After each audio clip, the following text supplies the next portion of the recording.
Limited liability partnership act 2008, मतलब ये बहुत ज़्यादा पुराना लॉ नहीं है। हुआ क्या, बहुत लोगों को पार्टनरशिप बिजनेस करने में लग रहा था ये बहुत छोटा फॉर्मेट है, इसमें हम लोग सब कुछ नहीं कर पा रहे जो करना चाहते हैं, ज़्यादा नंबर ऑफ पार्टनर नहीं रख सकते, ज़्यादा कैपिटल अरेंजमेंट नहीं हो पा रहा था, बहुत सारा लिमिटेशन लग रहा था वो लोग को। लेकिन कंपनी फॉर्मेट में बिजनेस करना नहीं चाहते। क्यों? क्योंकि कंपनी में बहुत झमेला है, बहुत लीगल फॉर्मेलिटीज है, बहुत पेपर वर्क है, बहुत सारा रूल्स एंड रेगुलेशंस है।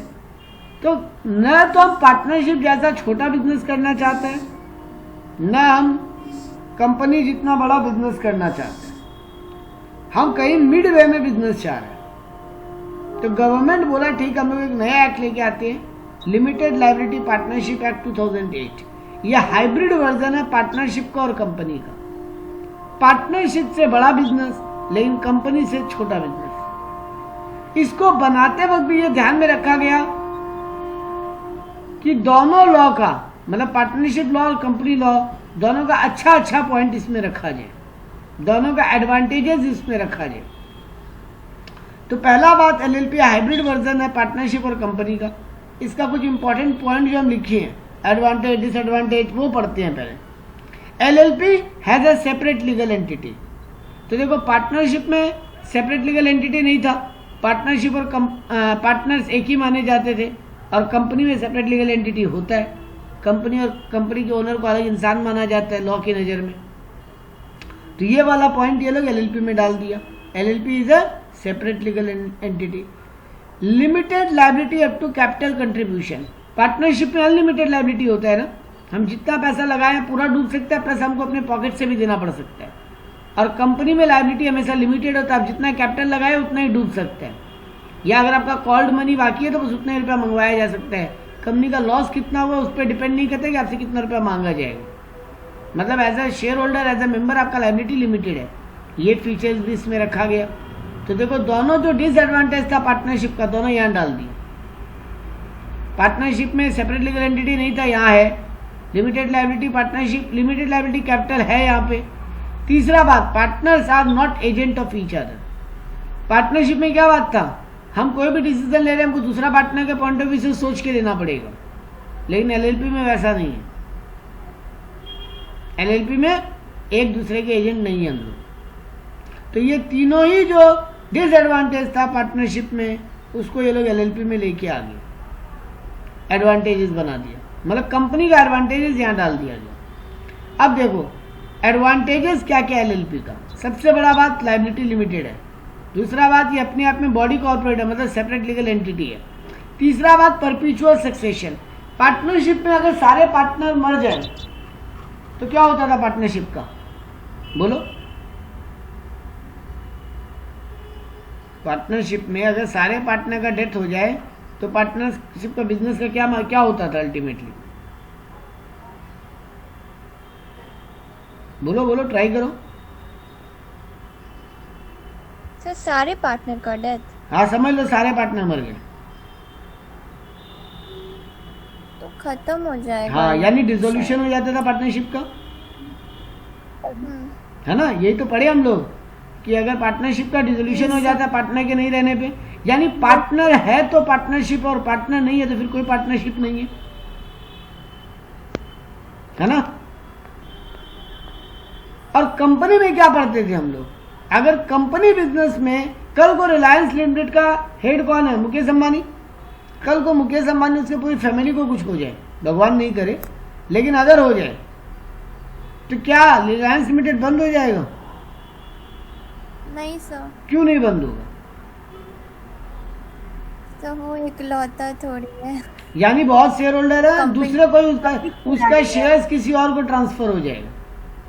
यानी कंपनी के लैंग्वेज में बोलते हो, मेंबर में कम and member may go, but company remains for ever. कोई भी कल को मेंबर बन सकता है। कल हम शेयर बेच दिया, कोई और खरीद लिया, कल हम नहीं रहा, मेरा शेयर मेरे घर वालों को ट्रांसफर हो गया, तो वैसे मुकेश अंबानी अगर नहीं रहे तो मुकेश अंबानी का सारा शेयर किसी और को ट्रांसफर हो जाएगा कंपनी की तरफ से, कंपनी बंद नहीं होगा। यानी परपीचुअल सक्सेशन, मेंबर में कम and member may go, but company remains for ever. यहाँ पर भी पार्टनर में कम और partner may go, but LLP remains forever, जब तक उसको डिसोल्यूशन ना करना पड़े लिक्विडेशन वगैरह के कारण, लॉसेस के कारण या कुछ गलत बिजनेस किया तब, वो सब के कारण बंद हो जाए तो अलग बात, अदरवाइज एलएलपी बंद नहीं होगा पार्टनरशिप की तरह। ये भी एडवांटेजेस हो गया। No restriction on maximum number of partner. Fourth advantage, partnership में कितने पार्टनर का लिमिट था? बोलो, पार्टनरशिप में कितना लिमिट होता है जनरली? अगर बैंक, हाँ क्या बोल रहे हो? 50।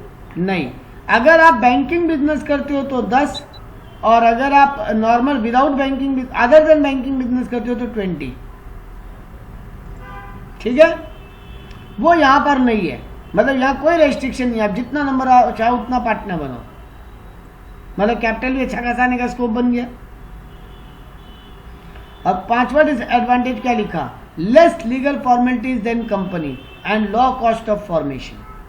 कंपनी को फॉर्मेशन का कॉस्ट भी लो है और कोई ज्यादा लीगल फॉर्मेलिटीज भी नहीं है, मतलब कंपनी की तरह यहाँ पे लीगल फॉर्मेलिटीज भी कम है, लीगल फॉर्मेलिटीज नहीं है कंपनी जितना, और कंपनी बनाने में जितना खर्चा लगता है उतना भी नहीं लगेगा। तो इसका 5 एडवांटेज हो गया कि इसका लायबिलिटी लिमिटेड है, इसका भी सेपरेट लीगल एंटिटी है, यहाँ परपिचुअल सक्सेशन है, मैक्सिमम नंबर ऑफ पार्टनर में कोई रेस्ट्रिक्शन नहीं है, और लीगल फॉर्मेलिटीज भी बहुत कम है। लेकिन इसका डिसएडवांटेज क्या है? Can not raise fund from public. Company की तरह आप शेयर इशू करके पब्लिक से पैसा नहीं उठा सकते। And no separate management like company. Company कौन चलाता है? डायरेक्टर वगैरह डे टू डे काम कौन देखता है? डायरेक्टर, एमडी, सीईओ, सीएफओ, ये लोग। और कंपनी के मालिक कौन होते हैं? Share holder. मतलब मैनेजमेंट और ओनरशिप कंपनी में सेपरेट होता है, लेकिन यहाँ ऐसा नहीं है। पार्टनर ही लोग कंपनी के मालिक हैं और पार्टनर ही कंपनी को मैनेज भी कर रहे हैं, मतलब डे टू डे काम भी वो लोग ही चला रहे हैं। यानी यहाँ पे सेपरेट मैनेजमेंट नहीं है कंपनी की तरह। तो 2 डिसएडवांटेजेस हैं, कंपनी की तरह लोग पब्लिक से पैसा नहीं उठा सकते, और कंपनी की तरह इनका मैनेजमेंट भी सेपरेट नहीं है। क्लियर है ये? नेक्स्ट पे जाते हैं। कुछ की एलिमेंट लिखा है हम यहाँ पे। Any individual and any body corporate यानी company can become a partner in LLP. मतलब आप एक एलएलपी मान लो खोल लिए, मान लो अनन्या और जेनी का एक एलएलपी है, अब नीरज उसमें पार्टनर बनना चाहता है, बन सकता है क्या? अनन्या और जेनी का ऑलरेडी एक एलएलपी है, लिमिटेड लाइबिलिटी पार्टनरशिप बिजनेस है, नीरज उसमें पार्टनर बनना चाहता है, बन सकता है क्या? हाँ, बोलो, एक सिंपल क्वेश्चन पूछे, हाँ या ना कुछ तो बोलो। हाँ, हाँ बन सकता है भाई, क्यों नहीं बन सकता? पार्टनरशिप बिजनेस तो ऐसे ही होता है ना। एलएलपी पार्टनरशिप का सिंपल क्वेश्चन पूछते डाउट हो जाता है वहीं अच्छा, पे। वो कभी कभी मेरा आदत, हम कभी कभी सिंपल क्वेश्चन पूछ लेते हैं। तो जनरली एक बात समझो, कोई भी एलएलपी क्या है? पार्टनरशिप का एक्सटेंडेड वर्जन है, कंपनी से कम और पार्टनरशिप से ज्यादा। तो यहां पर भी नीरज पार्टनर बन सकता है। अब एक क्वेश्चन है, ये इसमें थोड़ा सोच के आंसर करना। नीरज लिमिटेड या नीरज प्राइवेट लिमिटेड जेनी और अनन्या का एलएलपी में पार्टनर बनना चाहता है, क्या बन सकता है क्या? नीरज लिमिटेड या Neeraj private limited jenny Ananya associates LLP में पार्टनर बनना चाहता है, बन सकता है क्या? अरे हाँ या ना तो बोलो। नहीं, बन सकता है, यहाँ यही लिखा है, देखो रूल दोबारा पढ़ो। बन सकता है, बन सकता है, देखो रूल पढ़ो। Any individual and any body corporate can become a partner in LLP. मतलब एक आदमी भी एलएलपी का पार्टनर बन सकता है और एक कंपनी भी एलएलपी का पार्टनर बन सकता है। ठीक है, कोई क्वेरी इसके ऊपर? नहीं तो हम आगे बढ़ते हैं। अब ये देखो, स्टार मार्क मार के एक पॉइंट दिया हुआ है मेरा, कुछ बोलना है? No sir. अच्छा ठीक, देखो एक बहुत इंपॉर्टेंट बात बोलते हैं, must have at least 2 designated partners who look after day-to-day affairs and legal formalities, and out of them one should be resident of India. देखो आप कितना भी पार्टनर रह सकते हो, लेकिन 2 को आपको डेजिग्नेटेड पार्टनर बनाना पड़ेगा, मतलब 2 लोगों को आपको हेड बना के बिठाना पड़ेगा। गवर्नमेंट उन्हीं से सवाल जवाब करेगा, सिग्नेचर भी उन्हीं का चलेगा मैक्सिमम जगह।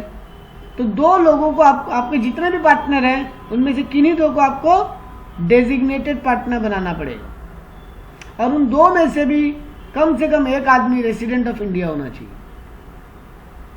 इंडियन रेसिडेंट किसको बोलते हैं? जो पिछले साल 182 या उससे ज्यादा डेज इंडिया में रहा हो। रेसिडेंट ऑफ इंडिया किसको बोलते हैं? जो पिछले साल 182 या उससे ज्यादा दिन इंडिया में रहा हो, मतलब more than 6 month approximately 182 days. ये वाला पॉइंट क्लियर है, ये बहुत इंपॉर्टेंट पॉइंट है। कम से कम 2 डेजिग्नेटेड पार्टनर होने चाहिए, उनमें से एक आपका रेसिडेंट ऑफ इंडिया होना पड़ेगा। अगला पॉइंट बोला, every LLP must have words of limited liability partnership in their name. जैसे अगर हम नीरज के नाम का एलएलपी बनाना चाहता है तो मेरा नाम होगा Neeraj limited liability partnership, Ananya and jenny associate limited liability partnership. मतलब एलएलपी के नाम के बाद में, सॉरी, जो भी आप बिजनेस का नाम रखे हो उसके नाम के बाद में एलएलपी लिखा हुआ होना चाहिए। जैसे कंपनी में होता है ना, पब्लिक लिमिटेड कंपनी तो नाम के बाद में लिमिटेड होता है, प्राइवेट लिमिटेड कंपनी तो नाम के बाद में प्राइवेट लिमिटेड होता है, वैसे ही एलएलपी के बाद में भी नाम के बाद में लिमिटेड लायबिलिटी पार्टनरशिप लिखा होना चाहिए। नेक्स्ट टॉपिक पे जाते हैं। एलएलपी का रजिस्ट्रेशन कंपलसरी है, पार्टनरशिप की तरह नहीं है कि रजिस्ट्रेशन करना चाहो करो, नहीं करना चाहो मत करो। एलएलपी में रजिस्ट्रेशन कंपलसरी है। कहाँ का रजिस्ट्रेशन करवाओगे? Ministry of corporate affairs, MCA, ministry of corporate affairs में एक डिपार्टमेंट है ROC, registrar of companies. MCA government का एक डिपार्टमेंट है जिसके अंदर में एक डिपार्टमेंट है ROC, वहां जाके आपको रजिस्ट्रेशन करवाना पड़ेगा। MCA के अंडर में ROC में जाके स्टेप्स अभी नेक्स्ट टॉपिक में पढ़ेंगे कैसे रजिस्ट्रेशन होता है। उसके पहले एक बात, बंद कंपनी को बंद कैसे करेंगे? फिर वाइंडिंग अप कैसे होगा? 2 तरीके से होगा। या तो आप लोग खुद बंद करना चाहते हो तो आपका वॉलंटरी इच्छा है, वॉलंटरी मतलब अपनी इच्छा से, और दूसरा बात बोला by national company law tribunal, एक कोर्ट है जो ये एलएलपी और कंपनी ये सब का मैटर को हैंडल करता है, नेशनल कंपनी लॉ ट्राइब्यूनल। या तो आप खुद से बंद करोगे या NCLT आपको बंद कर सकता है। तो एलएलपी का रजिस्ट्रेशन होता है MCA में जाके, ROC में, मिनिस्ट्री ऑफ कॉर्पोरेट अफेयर्स के अंदर में जाके रजिस्ट्रार ऑफ कंपनीज। और बंद करने का तरीका या तो सुओ मोटो यानी वॉलंटरी यानी खुद से कर लो, या फिर by NCLT, national company law tribunal आपको बंद कर सकता है। इस पेज का last topic, steps to create LLP.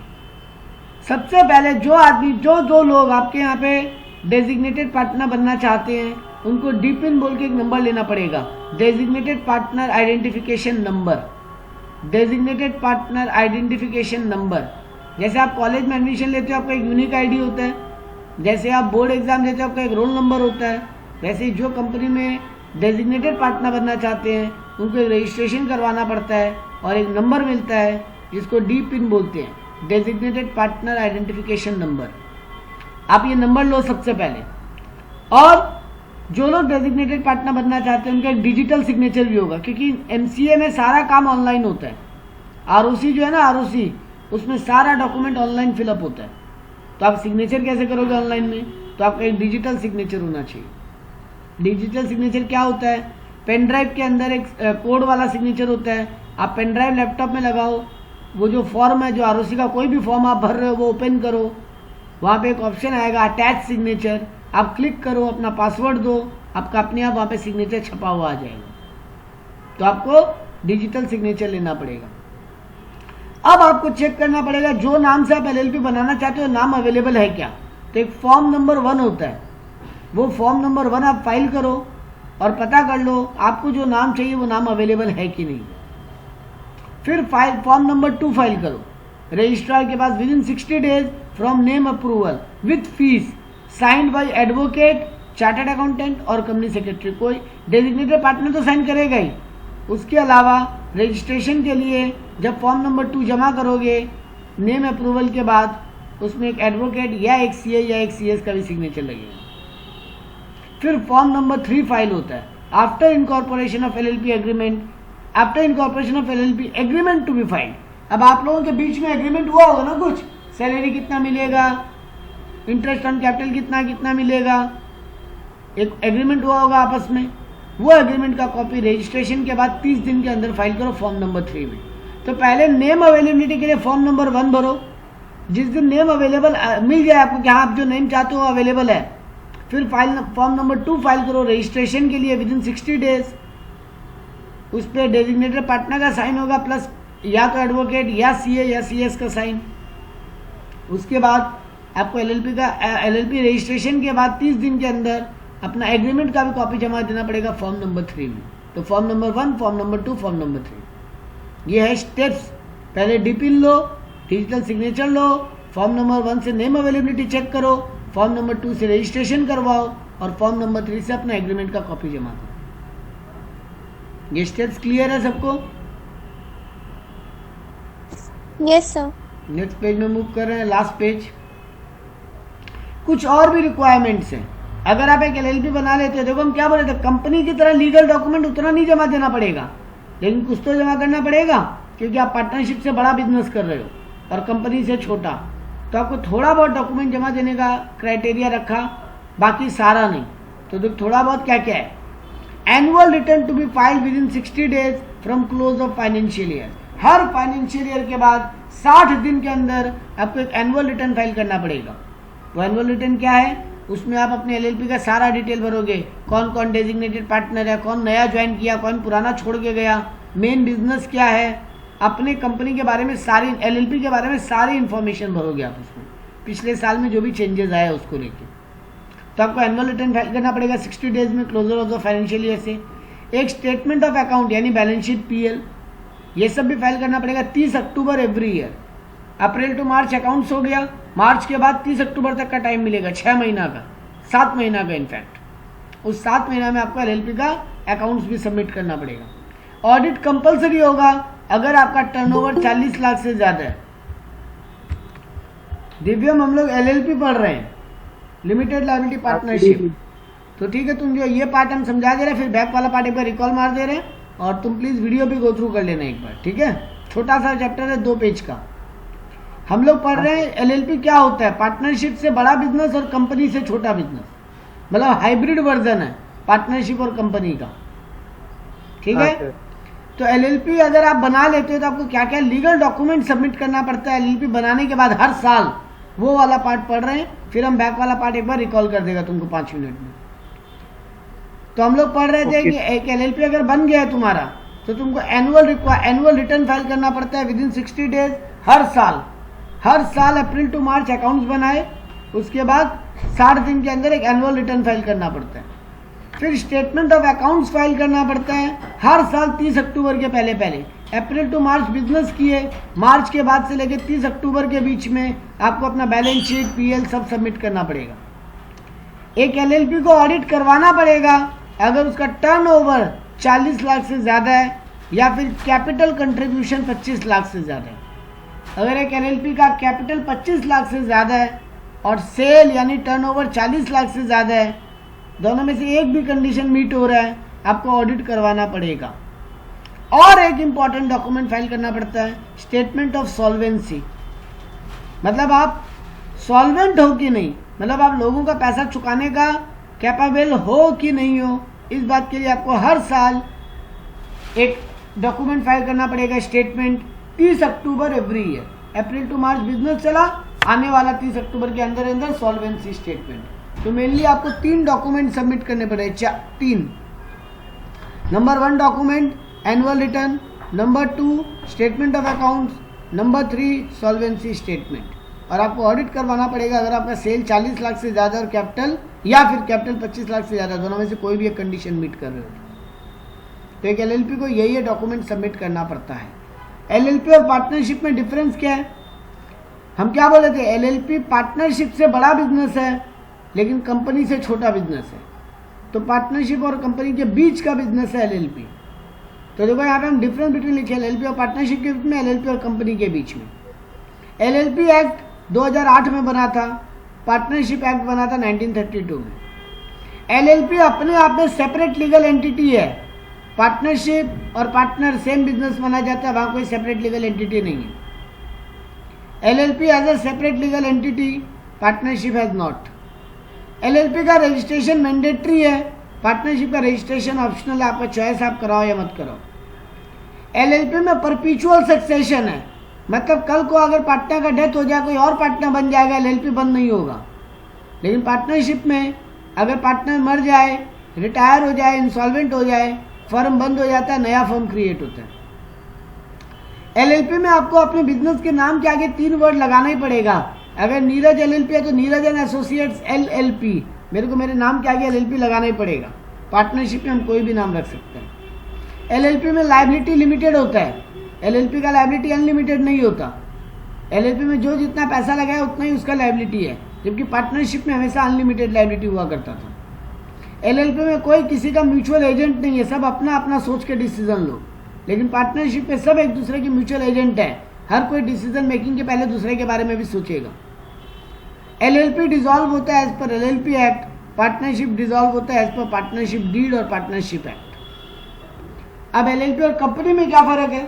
तो मेरे को पहला डिफरेंस तो वही था, LLP 2008 का एक्ट है, कंपनीज एक्ट 2013 फॉलो होता है। LLP में जो कंपनी के ओनर होते हैं उनको पार्टनर कहा जाता है, कंपनी में जो कंपनी के ओनर होते हैं उनको शेयर होल्डर या मेंबर कहा जाता है। LLP पार्टनर के बीच में जो एग्रीमेंट होता है उसके हिसाब से गवर्न होता है। आपके मेरे बीच में जो एग्रीमेंट हुआ वही फॉलो होगा। कितना सैलरी मिलेगा, कितना इंटरेस्ट ऑन कैपिटल मिलेगा, कितना इंटरेस्ट ऑन लोन देना पड़ेगा, कितना सैलरी कमीशन मिलेगा, कितना प्रॉफिट शेयरिंग रेशियो मिलेगा, ये सब आपके मेरे एग्रीमेंट पे डिपेंड करता है। लेकिन कंपनीज में ऐसा नहीं है, कंपनी में कंपनीज एक्ट जो बोला है वही फॉलो करना पड़ता है। LLP के नाम के बाद में LLP कंपल्सरी है लगाना, और कंपनी में अगर पब्लिक लिमिटेड कंपनी है तो नाम के आगे लिमिटेड लगाना पड़ता है, और अगर प्राइवेट लिमिटेड कंपनी है तो नाम के आगे प्राइवेट लिमिटेड लगाना पड़ता है। LLP में कम से कम 2 मेंबर होते हैं मिनिमम। कंपनी में अगर पब्लिक लिमिटेड कंपनी है तो मिनिमम 7 मेंबर, और प्राइवेट लिमिटेड कंपनी है तो मिनिमम 2 मेंबर। मैक्सिमम LLP में कोई लिमिट नहीं है, जबकि कंपनी में प्राइवेट लिमिटेड कंपनी है तो मैक्सिमम 200 मेंबर, और पब्लिक लिमिटेड कंपनी में कोई लिमिट नहीं है। LLP में हर साल एनुअल जनरल मीटिंग नहीं करना पड़ता, कंपनी में हर साल एनुअल जनरल मीटिंग करना पड़ता है। LLP को चलाने वालों को हम लोग क्या बोलते हैं? डेजिग्नेटेड पार्टनर, जबकि कंपनी के चलाने वालों को डायरेक्टर, CEO, CFO, MD, ये सब। तो ये था दोनों का बीच में डिफरेंस ये था।